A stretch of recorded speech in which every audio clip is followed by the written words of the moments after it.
We kind of knew what we were getting ourselves into. Once we take contact, it's kind of like, here we go again. Sometimes it doesn't even seem real. About a 4-hour firefight. Operation Apache Snow II. The mission that day was to disrupt the enemy within that area. Once we started to cross this big open muddy field, they opened up on us. Let's go!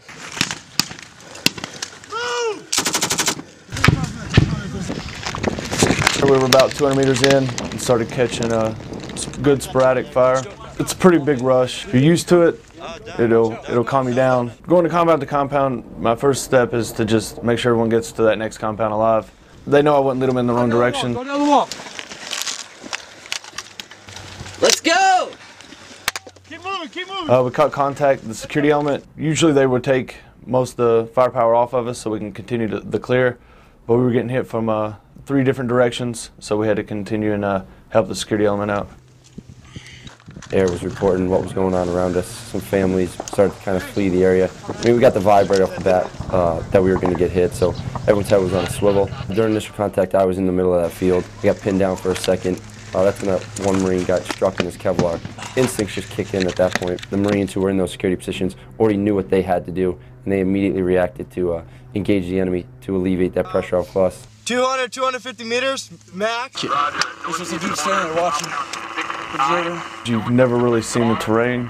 We work off the terrain model, hopefully get as much knowledge as we can about the place before we land, and you don't really know if you're going to land in the right spot or not.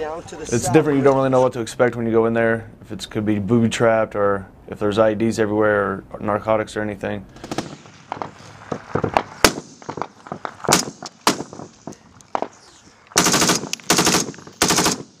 Rounds were bouncing off guys' protective armor. We took a casualty. At that point, they immediately responded with what they were supposed to do. Marines ran out into the open, dragged him to safety while other ones were suppressing, and their actions saved that Marine's life. Medium machine gun fire, small arms fire, RPGs. At the time, we seemed to be pinned down. They had positive identification on several enemy fighters around us. The second we took contact, they immediately kicked in and reacted.